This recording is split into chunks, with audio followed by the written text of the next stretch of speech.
ይህ ቲኦፒ ማኔጅመንት ይባላል። በአንድ የቤተሰብ አባላቶች ተመስርቶ ህጋዊ እውቅናን ያገኘ የተለያዩ ካምፓኒዎችን ስቶክ ቫሊ እንዳይወርድ የሚቆጣጠር ነው። ማናጀሯም ጂኮክ ስትሆን በድንገት ግን የድርጅቱና የኤምሲ ግሩፕ ዋና መስራችና ባለቤት የሆነው አያታቸው ሙዋንግ ፒዮ በጠና ታሞ ወደ ህክምና ቦታ ገብቷል። አንድም በእድሜው ያረጀ ስለነበር ስለ ህመሙ ጋዜጠኞች አውቀው በድርጅታቸው ላይ ጫናና ተጽዕኖ እንዳይፈጠር ከሁሉም ሰው ዜናውን በሚስጥር ሲይዙትና ጭራሹኑ የአያትየው ተመራጭ ልጅ የሆነችው ለ15 ዓመታቶችም ከእነሱ ተለይታ አሜሪካ ውስጥ ኑሮዋን ላደረገችዋ ሲዮ ኪም ሊነግሯት አልቻሉም። እቅዳቸው ግን ሳይሳካላቸው ቀርተው ማንነቱን ካላወቀችው ሰው በጽሁፍ መልእክት አያቷ እንደታመመ የተነገራት ሲሆን እሷም ከአንዳንድ በፍጥነት ወደ ኮሪያ ልትመለስ ችላለች። በአያቷ ተወዳጅ ስለሆነች የሚጠሏት ቤተሰቦቿ ሳያዩዋትም ወደ ሆስፒታል ሄዳ አያቷን የተመለከተችው ሲሆን ቤተሰቦቿ ወዳሉበትም የስብሰባ ክፍል በመግባት በድንገት ሰርፕራይዝ ልታደርጋቸው ችላለች። በክፍሉ ውስጥ አባቷ ቾልሂና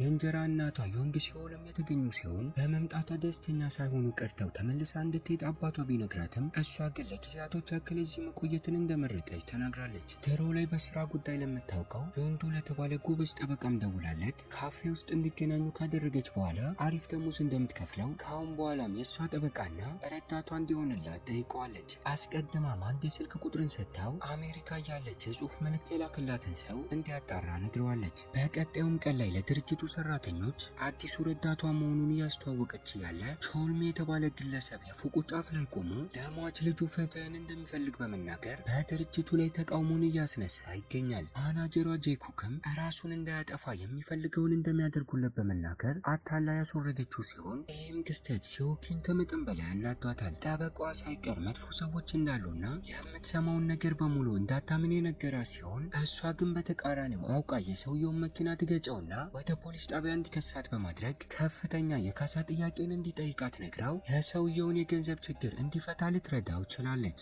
ድርጊቷ ጠበቃዋን ከመጠን በላይ ያስገረመው ሲሆን ገንዘቡን ከራሷ ሳይሆን ድርጅቱ ስለሚሸፍንላት በአንድ ድንጋይ ሁለት ወፍን እንደመታች አስቧል። ዛሬ የእሷ ረዳት በመሆን በግልጽ ስራውን የጀመረበት የመጀመሪያ ቀንና በዛውም ለስምምነት የኮንትራት ወረቀት ላይ ስለሚፈራረሙ ቢሮ ውስጥ በማናጀሩ አማካኝነት ሰነድ የቀረበለት ሲሆን ከመፈረሙ በፊት የቀረበለትን የክፍያ ገንዘብ ከተመለከተ በኋላ በብዛቱ ደስተኛ ቢሆንም ያቀረበችለት እስክሪብቶ ግን ከአመታቶች በፊት አባቱ ላይ የደረሰውን ክስተት እንዲያስታውስ ስላደረገው ክስተቱ ከዚህ ካምፓኒ ጋር ግንኙነት ስላለው አብሯቸው እየሰራ በሚስጥራዊ መንገድ እውነታውን ለማወጣጣት አቅዷል። በቀጣዩም ቀን ላይ ከእሷ ጋር ወደ ድርጅቱ የስብሰባ ክፍል አመራ።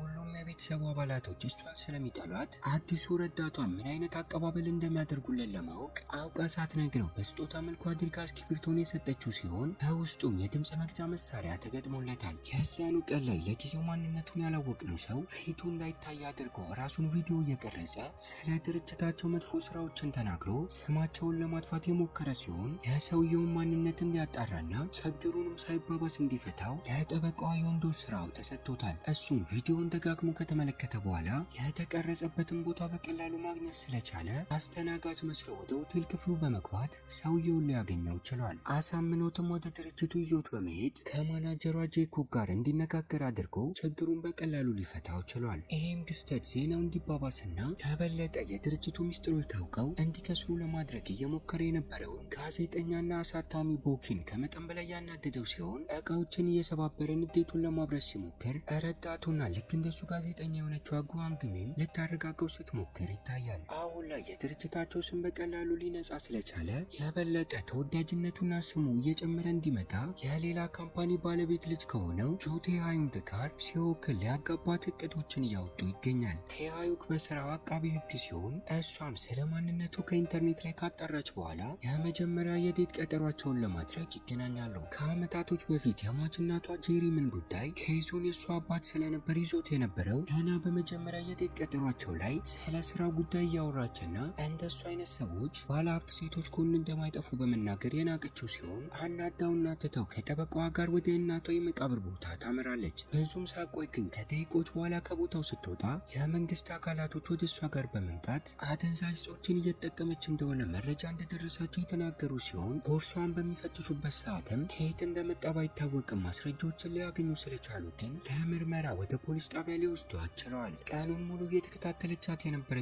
ጋዜጠኛ ጓንሚም አጋጣሚውን ተጠቅማ ፎቶዎችን በማንሳት ለአለቃዋ አሳልፋ የሰጠችው ሲሆን እሱም የድርጅታቸውን ስም ራሱን የሚያጠፋበት አዲስ መንገድን አግኝቷል። በእሷ ላይ ምርመራዎችንም እያደረገ ያለው ቀን ላይ እሱንም ሆነ ስራውን ንቃውና ትታው ሄዳ የነበረው ራሱ ቴያንግ ሲሆን ጠበቋ የወንዱም እጅ ከፍንጅ በመያዟ ክስተቱን ማመን እንጂ አላደረግኩትም ብላ መከራከር እንደሌለባት ካለበለዛ የበለጠ እየተወሳሰበ እንደሚመጣ ነግሯታል። እሷ ግን ማን እንደሆነ እርግጠኛ ባትሆንም ወጥመድ ውስጥ እንደከተቷትና የምትጠራጠረውም ዛሬ አግኝተው የነበረው ቴያንግን ወይንም ከድርጅቱ ሊያርቋት የሚሞክሩትን ሰራተኞች እንደሆነ ነግረዋለች። በተለይ የቴቱ ቀጠሮ የድርጅታቸውን ስም ከፍ እንዲያደርግ በማናጀሯ ጄኮክ ተዘጋጅቶ እሷ ግን አቃቤ ሕጉን የበለጠ እንዲናደድባት ልታደርገው ስለቻለች ተናዳባትና ከዚህ በኋላ እንዳታጠፋ ትምህርት እንዲሆናት ከአባቷ ጋር ተነጋግራ ለትንሽ ጊዜ ያክል እዛው እንድትቆይና ላትረዳትም አቅዳለች። ጥቂት ሰዓታቶችንም እዛው ከቆየች በኋላ የጤና ምርመራ ተደርጎላት ምንም አይነት እጽ እንዳልተጠቀመች ከሰውነቷ ማረጋገጥ ችለው ጠበቋ እንድትለቀቅ ጥያቄ እንዳያቀርብም ማናጀሯ ጄኮብ ግን በቦታው ላይ ተገኝታ ለንቀቷና ለንግግሯ አቃቤ ሕጉን ይቅርታ ካልጠየቀችው በስተቀር ከዚህ ቦታ እንዳትለቀቅ ለአቃቤ ሕጉ ነግሯለች። እሷም ብትሆን እልህ የያዛት በሚመስል መልኩ ይቅርታ እንደማትጠየቅ እውነታው እስኪታወቅም ድረስ እዚሁ እንደምትቆይ በመናገር ለጠበቃዋ በቻለው ፍጥነት ማስረጃዎችን እንዲያፈላልግ ነግረዋለች።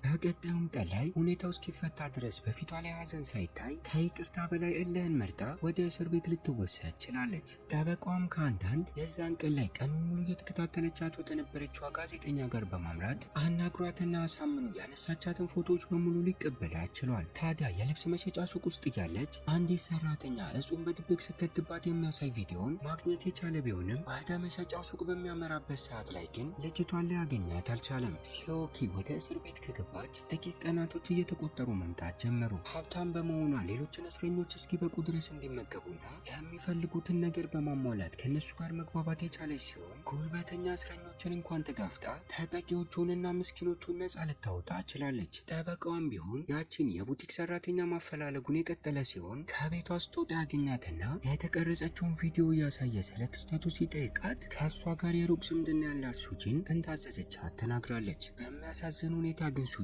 ስለ ክስተቱ ስትጠየቅ የምታውቀው ነገር እንደሌለ በመናገር የዋሸች ሲሆን ጠበቃው ግን ለአቃቤ ሕጉ የተቀረጸውን ቪዲዮ ብቻ በማሳየት ተጠቂ መሆኗን አሳምነው ከእስር ቤት ሲያስወጣትና እሷም ላደረገላት ነገር ስታመሰግነው ይታያል። በቤተሰባቸው ውስጥ ለእሱ የሚያስብላት ብቸኛ ሰው ታማሚው አያቷና ስለ ቢዝነሱ ዓለም ምንም አይነት እውቀት የሌለው በዚህም ምክንያት ከድርጅቱ ስራ ይልቅ የፊልም ዳይሬክተር በመሆን የግል ስራውን የሚሰራው ታማኙ ወንድሟ ዋንሱ አንደኛው ነው። ከጥቂት ቀናቶችም በኋላ የእናቷን 30ኛ የሙት ዓመት ለማክበር እሷን ጨምሮ ሁሉም የቤተሰቡ አባላቶች ተሰብስበው ይታያል። ከሶኪ ውጪ ሁሉም ያዘኑ ለማስመሰል እየሞከሩ ሲሆን አባቷ ቾልሂም ቢሆን ከእሷ የእንጀራ እናትና ከሁለተኛ ሚስቱ በተጨማሪ በቦታው ላይ ቅምጡንም ሲመለከታት ተናዶ ወደ ባቶ ክፍል እንድትመጣ በማድረግ እንዳይታወቅበት ከቦታው ለቃ እንድትሄድ ሲነግራት ይታያል። ከምንም ነገር በላይ ሁሉንም ያስተነገጣቸው እስካሁን ራሱን ስቶ ኮማ ውስጥ እንዳለ እያሰቡት የነበረው አያታቸው በድንገት በዊልቸር ወደ ቦታው ሲመጣና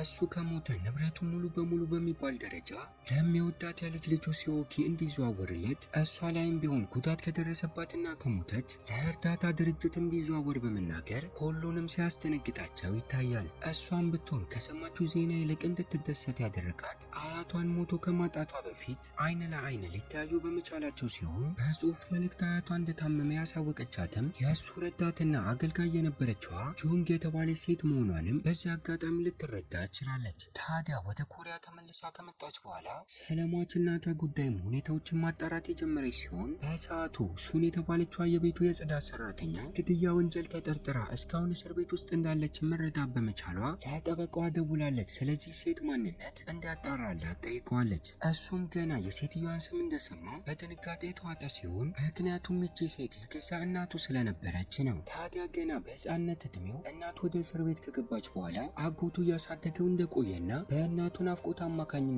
አንዴም ወደ ውስጥ ገብቶ ራሱን ሊያጠፋ ሞክሮ እንደነበር ክስተቱንም የተመለከተው ጃንግሱ የተባለ ግለሰብ አጎቱ ስለማይንከባከበው ከዛ ጊዜ ጀምሮ እሱ ራሱ እንዳሳደገው እንረዳለን። ታዲያ አሁን ላይ ወንዱ ፖሊስ ከሆነ ጓደኛው ጋር ስለ ክስተቱ ካወራ በኋላ እናቱ ጠያቂዎች እንዲመለከታት ፈቃደኛ ስላልሆነች ከኤምሲ ግሩፕ የተላከ ተወካይ እንደሆነ በመናገር እንድታገኘው ያደርጋል። ከአመታቶች በኋላ የእናቱን ፊት ዳግም የተመለከተ ሲሆን እሷም በእንባ ተሞልታ ከነዛ ሰዎች መራቅ እንዳለበት ካለበለዚያ እንደሚጎዱ ትነግረዋለች። በቀጣዩም ቀን ላይ ሲኦኪ ስልኳን ሊያነሳላት ስላልቻለ ወደ እሱ ጋር ታመራለች። ልታናግረው ብትሞክርም ልክ እንደ ድሮ ሳይሆን ቀርቶ ኮስተር በማለት ታክሲ ጠርቶ አድራሻዋን እንዳወቀው በመናገር ወደዛ ውስጥ እንዲነጋገሩ ካደረጋት በኋላ አሁን ያናገረቻት ሴት የእናቷ ገዳይ እንዳልሆነች እንዲሁም የሱ ወላጅ እናት መሆኗን ነግሯታል። ክስተቱና አጋጣሚው ሁለቱንም ግራ ያጋባ ሲሆን በሁኔታው ሁለቱም ተጠቂ ስለሆኑ ግን እውነታውን ለማወቅ አንድ ላይ ለመስራት አቅደዋል። ጭራሹኑ ካምፓኒያቸውን ሊያከሰርና ሊያጠቃቸው ወደ ነበረው ጋዜጠኛ ጋር በማምራት ከእሱ ጋር እርቅና ስምምነትን ፈጥራ ጥያቄዎችን እያቀረቡላት የኢንተርቪው ቪዲዮዎችን እየተቀረጸች ሲሆን ቀረጻውን ከጨረሰች በኋላ በቀጣዩ ቀን ጠዋት ላይ ከሰራተኛዋ የቀረበላትን ጁስ ጠጥታ የቦርድ አባላቱ ስብሰባ ስለነበረባት ወደ ድርጅቱ ጉዞዋን ጀምራለች። በሚያሳዝን ሁኔታ ግን ፖሊሶች አስቆመው የትንፋሽ ምርመራን ሲያደርጉላት መጠጥ ጠጥታ እንደነበር የታወቀባት ሲሆን እሷም ከስብሰባው ሊያስቀሯት አግደው አስተናጋጇ ከጁስ ጋር ቀላቅላ እንዳጠጣቻ ታውቃለች። የድርጅቱ ማናጀርና የገዛ አባቷ ስለ ሁኔታው ተነጋግረው ይህንን ወጥመድ ያዘጋጁላት ሲሆን እቅዳቸው የተሳካ በሚመስል መልኩ የድርጅቱ ባለ አክሲዮኖች ዜናውን ከተመለከቱ በኋላ በእሷ ላይ ያላቸው አመኔታ እየቀነሰ መምጣት ጀምረዋል። በቀጣዩም ቀን ላይ ሲኦኪ በጠበቃው አማካኝነት ፖሊሶቹን አናግረው ከፖሊስ ጣቢያው እንድትወጣ ይረዳታል። ባላደረገችው ነገር ቢሆንም በዜናዎች ላይ ግን ስሟ መጥፋቱን የቀጠለ ሲሆን አያቷ ዜናውን ከሰማ በኋላ በጥቂቱም ቢሆን የጤና እክል ቢያጋጥመውም ካሉባልታው ይልቅ የልጅ ልጁን የበለጠ አምኖ ግን አስቀድሞ ወደ ቢሮ በመምጣት ከሰራተኞቹና ከገዛ ልጁ ጋር ሲነጋገር በመቀጠልም እሷ በተገኘችበት ከቦርድ አባላቶች ጋር ስብሰባዎችን አድርጎ በጥቂት ጊዜያቶች ውስጥ ድርጅቱ ውስጥ ልትሰራቸው ያሰበቻቸውን ነገሮች አንድ በአንድ ለሁሉም አባላቶች እያሳያቸው በእሷ ላይ አመኔታቸውን እንዲጥሉ ሊያደርግ ይችላል። ብዙም ሳይቆይ ግን እየተመገቡና እየተዝናኑ ያለ ከማናጀሩ ጄኮክ ተደውሎ አንድ ነገር ሲነገረው በድንገት የልብ ድካም ይነሳበትና እዛው በተቀመጠበት ህይወቱ ሲያልፍ ይታያል። ከዚህም ክስተት በኋላ የቀብር ፕሮግራሙ ተከናወነ። አሁንም በቤተሰቡ መካከል ያለው ውጥረት የቀጠለ ሲሆን ጄኮክም ያደረገችው ነገር ሳይታወቅባት በዛው ድርጅቱ ስራዋን ቀጥላ አዳዲስ የስልጣን ሹመቶችን እያስተካከለች ይገኛል። ራሱኑ ጠበቃ ዮንዶለን የድርጅቱ ዋና ጠበቃ በማድረግ የሾመችው ሲሆን እሱም ስለ እናቱ የእስር ጉዳይ ለማጣራትና ሰነዶችን ለማግኘት አዲሱ ስራው ስለሚረዳው በሁኔታው ደስተኛ ሆኖ ይታያል። ሲኦኪም በማናጀሯ ወደ መጣችበት ሀገር ተመልሳ ብትሄድ እንደሚሻላት ሀሳብ ቀርቦላት የነበረ ቢሆንም እሷ ግን ለምትወዳቸውና ላጣቻቸው ሰዎች ፍትህን ካላገኘች እዚህ ከተማ ለቃ እንደማትሄድ በመናገር አውቃ እያኘከችው የነበረውን ማስቲካ አሳዎቹ ወደሚኖሩበት እቃ ውስጥ ከተዋለች። በዚህም ምክንያት የዛኑ ቀን አመሻሽ አካባቢ የእንጀራ እናቷ የምትወደውንና የምታራባውን አሳዋን ሞቶ ታገኘዋለች።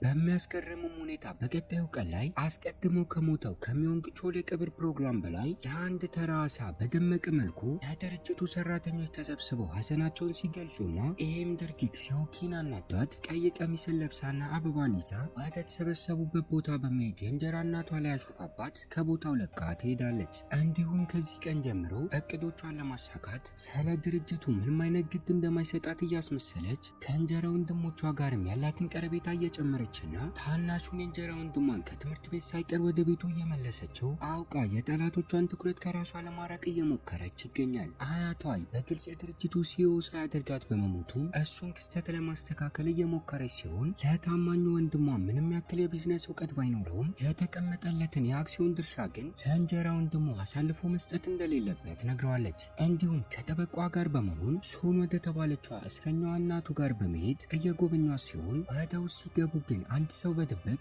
ፎቶ እያነሳቸው ነበር። ጁንኩክን ብትሆን ከድርጅቷ ሰራተኞች መካከል ጁናዩክ የተባለ ግለሰብን በፍጥነት ስለ ጠበቃው ማንነት እንዲያረጋግጥ ትዕዛዝ ስለሰጠችው ድሮ ላይ የቅርቡ የነበሩትን ሰዎችን በማናገር አንዳንድ መረጃዎችን ያገኘ ሲሆን ስለሰማውም ነገር ለጄኮክ ይነግራትና በቀጣዩ ቀን ላይ ወደ ቢሮ አስጠርተው አሁን ላይ በእስር ቤት ውስጥ የምትገኘው አሱን ወላጅና ትክናት ወይ በማለት ትጠይቋለች። እሱም በጥያቄዋ ቢደናበርም አሳዳጊ እናቱ እንደነበረች እንደሰማና በልጅነቱ ውሃ ውስጥ ገብቶ ከተገኘበት ጊዜ ጀምሮ ምንም የሚያስታውሰው ነገር እንደሌለም ነግሯታል። ዛሬ ቀን ላይ ወደ እስር ቤት ሲገቡ እየተከታተለቻቸው የነበረችዋ ጋዜጠኛዋ ስትሆን ለአለቃዋ አሳይተው ማንን እየጠየቁ እንደነበር ለማረጋገጥ ሞክረዋል። በቀጣዩም ቀን ላይ በድንገት ታዋቂዋ ናሪ ልጅ እንዳላት በዜናዎች ላይ ወሬ መናፈስ ይጀምራል። ስፖርታዊ እንቅስቃሴዎችን እያደረገች ዜናውን የተመለከተችዋ ሲኦኪም ልጇ ነው ተብሎ እየተወራ ወዳለውና የእንጀራ ወንድሟ ሲኦጂን ጋር ያመራች ሲሆን እሱ ምክንያቱም ቤተሰቦቻቸው በዚህ ዜና አማካኝነት በቅርቡ ወደ ሌላ ሀገር መላካቸው እንደማይቀር እናም ከጎኑ በመሆን እንድትረዳው ጠይቋታል። በዚህም ምክንያት ለጋዜጠኞች መግለጫዎችን መስጠት ትጀምርና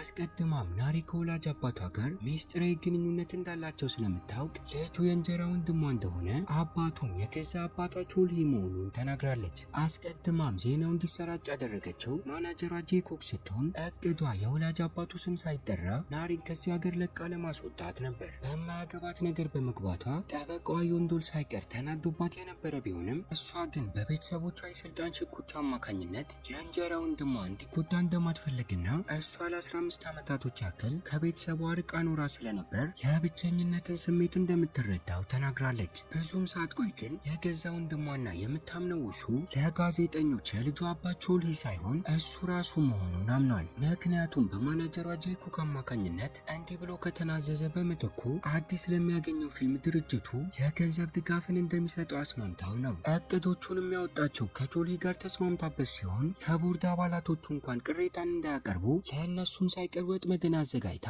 ቅራኔን እንዳይፈጥሩ ልታሳምናቸው ችላለች። አመሻሽ አካባቢ የቤተሰባቸው የእራት ፕሮግራም ላይ አውቃ ሲዮኪ ናሪን ወደ ቦታው እንድትመጣ የጋበዘቻት ሲሆን እሷም አጋጣሚውን ተጠቅማ ከቾልሂ ጋር መነጋገር ትጀምርና ጥፋተኛ ባትሆንም ስለ ሚስጥራቸው በመታወቁ ግን እግሩ ላይ ወድቃ ይቅርታ ትጠይቋለች። እኛም በዚህ አጋጣሚ ባለቤቱ ዮንግ ሲሆን እንኳን ስለ ሁለቱ ሚስጥራዊ ግንኙነት እንደምታውቅ ለማስቆም ግን ምንም አይነት እርምጃን እንዳልወሰደች እንረዳለን። በሌላ በኩል ጋዜጠኛዋ ደግሞ ስለ ጠበቃው የወንዱ የልጅነት ማንነት ማጣራት ትጀምርና የህፃንነቱን ፎቶ ስትመለከት ድሮ ላይ አብሯት ከተማረና ጓደኛዋ ከነበረ ሰው ጋር መልኩ አንድ አይነት ይሆንባታል። ሲዮኪም ብትሆን ወንድሟ ዋንሲ ለጋዜጠኞች የሰጠው መረጃ የምር መሆኑን ለማረጋገጥ የሞከረች ሲሆን ጠበቃዋ ስለ ሁለቱ የድሮ ግንኙነት ማጣራት ጀምሮ ከአመታቶች በፊት አሪፍ ጊዜን ሲያሳልፉ የተቀረጸን ቪዲዮ በእጁ ሊያስገባ ችሏል። ብዙም ሳትቆይ ግን ሲዮኪ በተራ ነገር ከሱ ጋር አለመግባባት ላይ ትደርስና ብዙም ሳትቆይ በጄኮክ አማካኝነት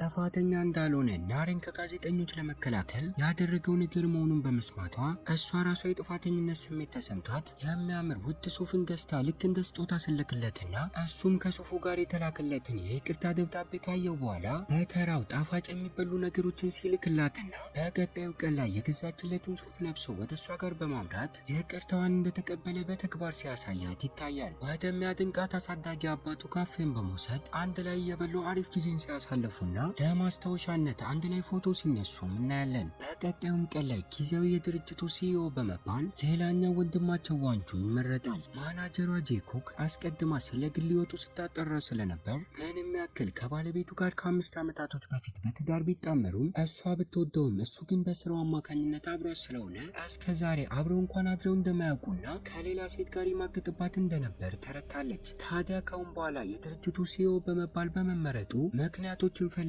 ከእሷ ጋር ልታለያየው ታቅድና አውቃ የምግብ አብሳይ ሼፉን እንዲቀርባት በማድረግ ሰዎቿን ተጠቅማ ፎቶ አንስታ እየማገጠችበት እንደነበር ማስረጃ አድርጋ ታቀርብና የፍቻቸው ፕሮሰስ እንዲጀመር ታደርጋለች። በክስተቱ ያዘነችው ባለቤቱም ከቤቱ ለቃ ከመሄዷ በፊት ከሲዮኪ ጋር መነጋገር ጀምራ እስከ ዛሬ ለእሷ ጥሩ የሆነችው ብቸኛ ሰው እሷ እንደሆነች እናም እንደ ሌሎቹ ሳትንቃት ስለተንከባከበቻት እንደምታመሰግናት ተናግራለች። ሲዮኪም ስላዘነችላትና ከባለቤቷ ጋር ግንኙነትን ፈጽማ እንደማታውቅ ስለሰማች በቀጣዩ ቀን ላይ ወደ ሕክምና ቦታ ይዛ ስትሄድ የጤና ምርመራዎችንም አድርጋ እስካሁን ድንግል መሆኗን በሕክምና ማረጋገጥ በመቻሏ ባለቤቷ ላይም ሆነ ትዳሯ ላይ እንዳልማገጠች ማስረጃ አድርጋ ልታቀርበው ችላለች። ታዲያ ይህ ክስተት የትዳራቸውን መፍረስ ባያስቆመውም የምትፈልገውን ያክል ገንዘብ ግን ልክ እንደ ካሳነት ተሰጥቷት ከአዲስ ህይወቷን ደስተኛ ሆና ለመጀመር ያስችላታል። ወደነ ጋዜጠኞቹ ጋር ስንመለስ ሴቷ ጋዜጠኛ ስለ ጠበቃው ጉዳይ ካረጋገጠች በኋላ በልጅነቷ አብራት የተማረው ቴዎ አሁን ላይ ጠበቃ ከሆነው ከያንግዱ ጋር አንድ አይነት ሰው እንደሆነ ስሙንም እንዳስቀየረ ልታውቅበት ችላለች። ደውላም ወደ ቢሮ እንዲመጣ በማድረግ ስትጠይቀው ስለታወቀበት እውነታውን በሙሉ አፍረጥርጦ የነገራት ሲሆን እናቱ እስር ፍትህን ለማግኘት ሲልም የኤምሲ ግሩፕን እንደተቀላቀለ ነግሯታል። እነሱ ሚስጥሩን እንደሚጠብቁለት ከጎኑ በመሆንም የተደበቀውን ነገር በሙሉ ለማውጣት እንደሚረዱት ተናግረዋል። ቀናቶች እየተቆጠሩ መጡ። ከ15 ዓመታቶች በፊት የተፈጠረውን ነገር ለማጣራት እየሞከሩ ሲሆን ድሮ ላይ ይኖሩበት በነበረው ቤት ውስጥ ተቀምጦ በነበረ የደህንነት ካሜራ አማካኝነት አደጋው የተፈጠረበት ሰዓት ላይ ሁሉም የቤተሰቡ አባላቶች ተራ በተራ ወደዛ ቤት ጉዟቸውን አድርገው እንደነበር ተመልክተው ተመልክተው ማረጋገጥ የቻሉ ሲሆን እሱ እናቱን ከእስር ቤት ለማስወጣት እሷ ደግሞ ትክክለኛውን የእናቷን ገዳይ ለማወቅ አንድ ላይ እየሰሩ ይገኛል። እውነታውን ለማወጣጣት ሁሉንም የቤተሰቡን አባላቶች በጥብቅ ለመከታተል ያቀዱ ሲሆን የድርጅቱን ሲኢኦ እና የእንጀራ ወንድሟን እንዲከታተለው ታማኙ ወንድሟ ዋሱን ነግረዋለች። እስር ቤት ውስጥ የምትገኘዋ የጠበቃው እናት ሲሆን ድሮ ላይ ከጃንግሱ ጋር ጥብቅ ቀረቤታ ያላቸው ጓደኛሞች ስለነበሩ አሁን ላይ ወደ እሷ ጋር በማምራት የእሷ ልጅ እንደሆነና ለእናቱ በቀልን እንደሚፈልግ የምታውቀውን ነገር እንድትነግረው ሲጠይቃት በድንገት በፊቷ ላይ ድንጋጤ ይታያል። ምክንያቱም እናቱ ከታሰረችበት ጊዜ ጀምሮ ለአመታቶች ያክል እሱን ስታፈላልገው ስለነበር ነው። ታዲያ በዚህ ምክንያት ልትረዳው ፈቃደኛ ሆና አንዳንድ ዶክመንቶችን ማሳልፋ ሰጥተዋለች። ሺኦኪ በሰዓቱ ጉዳዩን ይዞት የነበረውን ዳኛ አድራሻ በማጣራት ወደ እሱ ጋር ሄዳ ስለ ድሮ ጉዳይ የሚጠራጠረው ነገር ካለ ልጠይቀው የሞከረች ሲሆን እንደ እሷ ግምት በዚህ ጉዳይ ላይ ማናጀር ጄኮብም ሳትቀር እጇ ሊኖርበት እንደሚችል ብትነግረውም እሱ ግን በተቃራኒው ኬዙ እንደተሰጋ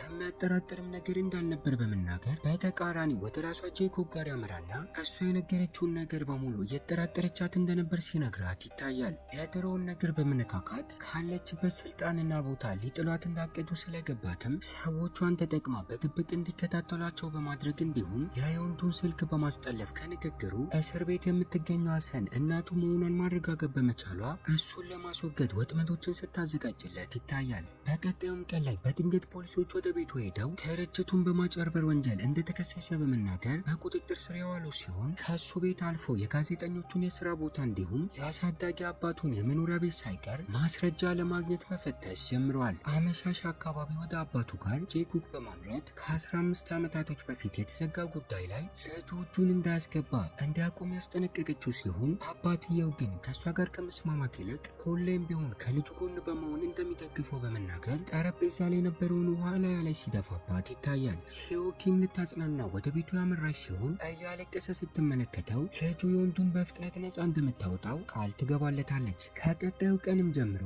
ፖሊስ የሆነውን ጓደኛውን እንዲሁም ሁለቱ ጋዜጠኞችም ሳይቀሩ አብረዋት ሆነው እሱን ነፃ ለማውጣት ማስረጃዎችን ማፈላለግ የጀመሩ ሲሆን በግልጽ ከጠላቶቻቸው ጋር ፊት ለፊት ተጋፍጠው ነፃ ሊያወጡት እንደማይችሉ ሲገባቸው ከ15 ዓመታቶች በፊት በተፈጠረ ጉዳይ ላይ መረጃዎችን መሰብሰብ ጀምረው ከጥቂት ቀናቶች በኋላ በእናቷ ሞት ላይ ኬዙን ይዞት የነበረው አቃቢ ሕግ ኃይሉን ካለ አግባብ ተጠቅሞ እንደነበር የሚያሳይ ማስረጃ ማግኘት በመቻላቸው ወደ እሱ ጋር ሄዳ ሰነዶቹን እያሳየችው እንደምትከሰው ካለበለዚያ ጠበቃውን ከእስር ቤት እንዲያስወጣው ነግረዋለች። እሱም እውነታው ከታወቀበት ከስራው ተባሮ ወደ እስር እንደሚወርድ ስለገባው የዛኑ ቀን አመሻሽ አካባቢ እንዲለቀቅ ያደረገ ሲሆን ከአንዳንድ ከእስር ቤት እንደወጣ በሩ ላይ እየጠበቀችው ያለችውን ሺኦኪን ሲመለከት ራሱን መቆጣጠር ከብዶት ሲሰማት ይታያል። በአያቷ ሞት ጉዳይ ላይ ማስረጃዎችን ማግኘት ችላ ስለነበር ማናጀሯ ጄኮብ ተጠርጣሪ ሆና ወደ እስር ቤት የተወሰደች ሲሆን ፖሊሶቹ በድርጅቱ ውስጥም ሰፊ ምርመራን ጀምረዋል። አመሻሽ አካባቢ ሺኦኪ ዛሬ ምሽቱን ጠበቃው የወንዱ ቤት ለማሳለፍ አቅዳለች። እሱም አስቀድሞ የመኝታ ክፍሉ ሽቶ በመፋትና እንድትወደው ጽዱ አድርጎ ሲጠብቃት ይታያል። በሚያሳዝን ሁኔታ ግን በቀጣዩ ቀን ላይ ጄኮብ ምርመራዎች ተደርጎላትና ሰዎቿን በመጠቀም የተከፈተባትን ክስ ሸፋፍና በቀላሉ ከእስር ቤት መለቀቅ የቻለች ሲሆን ይህም ክስተት እና የወንዱን ከመጠን በላይ ሊያናድዳቸው ችሏል። በዚህም ምክንያት ወንዱ በግልጽ በሚዲያ ላይ በጋዜጠኞች ቪዲዮ እየተቀረጸ ከ15 ዓመታቶች በፊት የተፈጠረውን ወንጀል ዳግም እንዲያዩለት ጠይቋል። እኛም ጄኮብ እና ቾልሂ ቢሮ ሲነጋገሩ እንደምንረዳው ሺኦኪ አባቴ በማለት የምጠራው ቾልሂ የምርም አባቷ ሳይሆን ከሌላ እናት የተወለደች የእንጀራ እህቱ እንደሆነችና አያቴ በማለት የምጠራው ዋንግ ፔውን ቢሆን ወላጅ አባቷ እንደሆነ ነው። ይህም ክስተት እሱ ላይ ድንጋጤን ፈጥሮ ታሞ ወደ ሆስፒታል እንዲገባ ምክንያት የሆነ ሲሆን ጂኮብ ግን ከሌሎቹ አመራሮች ጋር እየተነጋገረች ስለዚህ ሚስጥር ሁሉም ሰው ካወቀ በቀላሉ የድርጅቱ ሲኢኦ በመባል ሺኦኪ መመረጧ እንደማይቀርና በዚህ ምክንያት በሚስጥር መያዝ እንዳለባቸው ተናግራለች። ኬዙን ይዞት የነበረው አቃቤ ሕግም ቢሆን እውነታው ታውቆበት በፖሊሶች እየተፈለገ ያለ አብራው ስትሰራ የነበረችው ጄኮብ እንኳን ጣቷን እሱ ላይ ጠቁማ ስለነበር ራሱን ነፃ ማውጣት ባይችልም እስር ቤት ውስጥ ግን ከመቆየት ይልቅ ሞትን መርጦ ራሱን በድንገት ሊያጠፋ ችሏል። ታዲያ ይህ ነገር ከተፈጠረ ጥቂት ቀናቶች የተቆጠሩ ሲሆን ወንድ ልጁ ቴዲዮንም አባቱ እንዲሞት ምክንያት የሆነችዋን ሴት ለመበቀል አቅዶ ከነ ሲኦኪ ጋር አንድ ላይ መስራትን ሲጀምርና የተለያዩ ዶክሜንቶችንም አምጥቶ ሲሰጣቸው ይታያል። እነሱም ረጋ ብለው ዶክመንቶቹን ተመልክተው የእንጀራ እናቷን ጨምሮ አንዳንድ ሰዎችን የተጠራጠሩ ሲሆን ብዙም ሳይቆዩ የአያቷ ጓደኛና የስራ አጋር የነበረችው ጃንግሱ ደውላላት እንዲገናኙ ትቀጥራትና እስከ ዛሬ በሚስጥር ተይዞ የነበረውን አያቴ ነው በማለት የምታስበው ሰው በእርጅና ወቅቱ የወለዳት ልጁ መሆኗን ነግራታለች። ታዲያ የአያቷ የመጀመሪያ ባለቤት ይህንን ጉዳይ ስታውቅ እንደተናደደችበትና የንብረቱ ተካፋይ እንዳይሆኑ እሷንም ሆነ እናቷን ሊያርቋት ሞክረው እንደነበር ተናገረች። ታዲያ አሁን ላይ የተደበቀው ሚስጥር በማወቋና የዲኤንኤ ምርመራ ውጤት ወረቀቱን በእጇ ማስገባት በመቻሏ በቀጣዩ ቀን ላይ ወደ ቢሮ ቀጥ ብላ በመሄድ አያቷ መቀመጫ የነበረው ቦታው ላይ ተቀምጣ ለሁሉም ተደብቆ የነበረው ሚስጥር እንዳወቀች ከአሁን በኋላም የድርጅቱ ሲኦ እሷ መሆኗን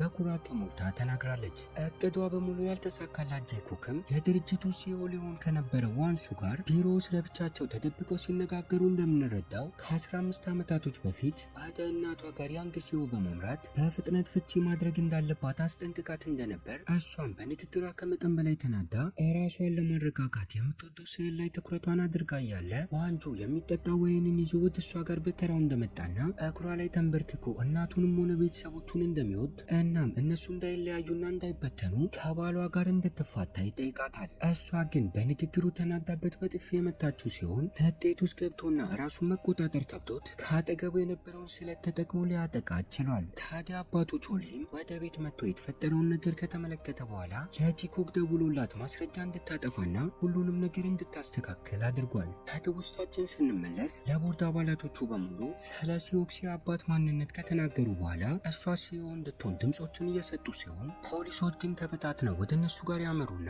የእንጀራ እናቷ ያንግ ሲሆን በስርቆት ወንጀል እንደተጠረጠረች በመናገር ከቤቷ አስረው ወደ ፖሊስ ጣቢያ ሲወስዷት የድርጅቱ ድርሻም ሆነ የሰራው ወንጀል እየታወቀበት እንደመጣ የገባው ዋንሱም ቢሆን ቢሮ ውስጥ ያስቀመጠላቸውን የተቀረጸ ቪዲዮ ሲመለከቱ ወንጀሉን የፈጸመው እሱ እንደሆነ እናቱንም ለማስደሰት ሲል እንዳደረገው ተናዞ ስለነበር ለአቃቢ ሕጉ በመውሰድ አሳልፈው ይሰጡታል። ታዲያ አቃቢ ሕጉ ፖሊሶቹን ልኮ በቁጥጥር ስር ሊያውሉ ቢያስብም በሚያሳዝን ሁኔታ ግን ቤት ውስጥ ራሱን አጥፍቶ ነበር ያገኙት። ማናጀሯ ጄኮክን ብትሆን በኑዛዜው ላይ ስሟ ተጠቅሶ ስለነበር ራሷን በሕግ ለመከላከል ስትል ከማምለጥ ይልቅ እጇን ሰጥታ ዳኛው ይህንን ነገር ካስተዋለ በኋላ የ4 ዓመት የእስር ቅጣት የፈረደባት ሲሆን በዚያኑ ቀን ላይ ወንዱም የእናቱ ጠበቃ ሆኖ ከእስር ሊያስፈታ ችሏል። በፊልሙም የመጨረሻ ትዕይንት ላይ የጄኮክን ቦታ ይዞ በድርጅቱ ውስጥ ቦታ የተሰጠው ሲሆን ሲኦኪም ዋና ሲኦ ሆና ናሪና ልጇን ጨምሮ ከጎኗ በመሆን እየረዷት የነበሩትን ሰዎች በሙሉ የራት ግብዣ ላይ ላደረጉላት ነገር ስታመሰግናቸውና በመጨረሻም ከወንዱ ጋር ጣፋጭ የፍቅር ግንኙነትን ጀምረው ሲደሰቱ እያየን እይታችንን እዚህ ላይ እናበቃለን። ከተመቻችሁ ቪዲዮ ላይክ፣ ለቻናሉ አዲስ ከሆናችሁ ሰብስክራይብ እና ሀሳብ አስተያየታችሁን ኮሜንት ላይ ያስቀምጡልን። በቀጣይ ለየት ባለ በሌላ ሙቪ እስክንገናኝ ቸር ያቆየን።